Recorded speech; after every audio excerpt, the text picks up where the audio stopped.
6 నెలలు దాటిన పరిస్థితుల మధ్య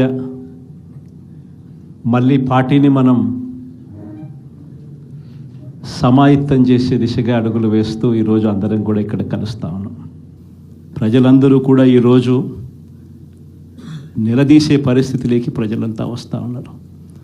ఏమైనా 15,000 అని చెప్పి చిన్నపిల్లలు అడుగుతూ ఉన్నారు. ఏమైనా 18,000 అని చెప్పి వాళ్ళ అమ్మలు అడుగుతూ ఉన్నారు. ఏమైనా 48,000 అని చెప్పి ఆ అమ్మమ్మలు అడుగుతూ ఉన్నారు. ఏమైంది 36,000 అని చెప్పి చిన్నపిల్లలు ఉద్యోగం కోసం ఎదుగుతూ ఉన్న పిల్లలు అడుగుతూ ఉన్నారు. ఏమైంది 20,000 అని చెప్పి రైతన్నలు అడుగుతూ ఉన్నారు. వీళ్ళకి ఎవ్వరికీ కూడా చంద్రబాబు నాయుడు అనే వ్యక్తి వాళ్ళ పార్టీకి సంబంధించిన క్యాడర్ సమాధానం చెప్పలేని పరిస్థితిలో వాళ్ళ పార్టీ వాళ్ళ పెద్దలు అందరూ కూడా ఏం చేస్తూ ఉన్నారు? Diversion politics. ప్రతిరోజు ప్రతి నెల ఒక టాపిక్ తీసుకొస్తారు. ఏదో ఒక టాపిక్ తీసుకొచ్చి గోబల్స్ ప్రచారంలో భాగంగా ప్రతి ఒక్కడు దాన్ని అందుకుంటారు.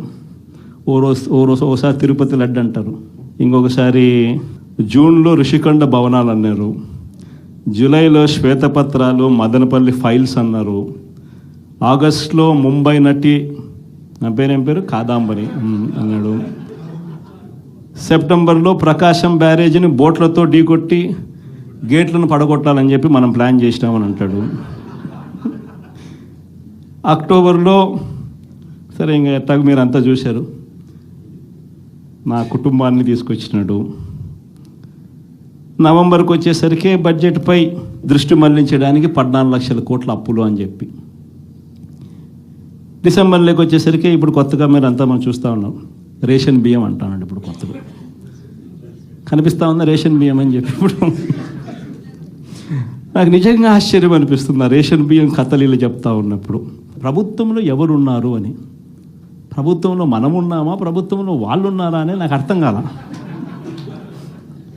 7 నెలలు అయిపోయింది, దాదాపుగా 6.5 నెల అయిపోయింది వాళ్ళ ప్రభుత్వం వచ్చి. 6.5 నెల 7 నెలలు అవుతా ఉంది వాళ్ళ ప్రభుత్వం వచ్చింది.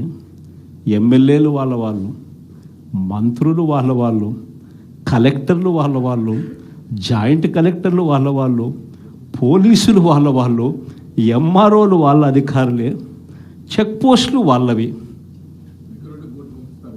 అన్నీ వాళ్ళవే. ఇవన్నీ దాటుకొని మళ్ళీ పోర్టుకు వచ్చింతే పోర్టులో కస్టమ్స్ అధికారులు, పోర్టులో సిఐఎస్ఎఫ్ పోలీసులు, ఇవన్నీ కూడా వీళ్ళు పొత్తులో ఉన్న కేంద్ర ప్రభుత్వం మనుషులు. మరి ఇవన్నీ దాటుకొని ఏదైనా మెటీరియల్ బోటులోకి పోగలుగుతుందా? ఆశ్చర్యం ఏమిటంటే ఈయన పోయిన బోటు పక్కబోటే ఫైనాన్స్ మినిస్టర్, ప్రస్తుత ఫైనాన్స్ మినిస్టర్ పయ్యావుల కేసు వాళ్ళ సొంత వియ్యంకుడిది, శ్రీనివాసరావు గారని సొంత వియ్యంకుడిది, పట్టాభి రైస్ ఎక్స్పోర్ట్స్. ఆయన ఎక్స్పోర్ట్ చేస్తున్నాడు పక్కన, అదే పోర్ట్లోనే పక్కన. అడిగిపోడు దీంట్లోకి వచ్చి మాట్లాడతాడు. నాకు ఆశ్చర్యం అనిపించింది, అసలు ఏందిరా నాయన ఇది, ఎవరు ప్రభుత్వంలో ఉన్నాము, ఎవడు చేస్తూ ఉన్నాడు అని చెప్పి. వైఎస్ఆర్సీపీలో మన కార్యకర్తలు మనోళ్ళందరూ వ్యవస్థీకృత నేరాలంట. అసలు వ్యవస్థీకృత నేరాలు చేస్తూ ఉండేది ఎవరు? చేస్తూ ఉండేది వాళ్ళు, చేసింది వాళ్ళు, మన మీద ఏళ్ళెత్తి చూపిస్తూ ఉండరు. నిజంగా ఇవన్నీ చూసినప్పుడే అసలు ఎందుకు జరుగుతూ ఉన్నాయి ఇవన్నీ అని చెప్పి చూస్తే, రైస్ ఎక్స్పోర్ట్స్లో ఆంధ్ర రాష్ట్రం, ధాన్యం ఎక్స్పోర్ట్, బియ్యం ఎక్స్పోర్ట్స్లో ఆంధ్ర రాష్ట్రం నెంబర్ 1గా ఇప్పుడు నుంచి కాదు, దశాబ్దాలుగా మనమే నెంబర్ 1. తెలంగాణ నుంచి బియ్యం మన దగ్గరికే వస్తుంది, ఆంధ్ర నుంచి రైతులు పండించిన బియ్యాన్ని ఇక్కడ నుంచి ఎక్స్పోర్ట్ చేస్తారు. అదే తప్పేం కాదు, ఎప్పటి నుంచో దశాబ్దాలుగా జరుగుతూ ఉంది. ఆంధ్రాలో రైస్ ఎక్స్పోర్ట్స్ నెంబర్ 1. అందులో ఈ పయ్యావుల కేశవ్ వాళ్ళ వియంకుడు, ఈ పట్టాభి రైట్ ఎక్స్పోర్ట్, ఈయన ఆంధ్రాలో నెంబర్ 1. ఇది నిజంగా ఇది కొత్త ఏం కాదు.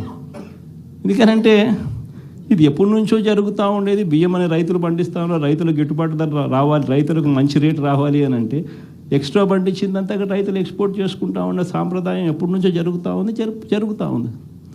అయితే దీన్ని ఎలా ట్విస్ట్ చేస్తూ ఉన్నారు అనేది ఇప్పుడు ఆశ్చర్యం. మన ప్రభుత్వంలో డీలర్ల వ్యవస్థను మనం పక్కన పెట్టి ఇంటి వద్దకే బియ్యం సప్లై కింద మనం MDUs తీసుకొచ్చి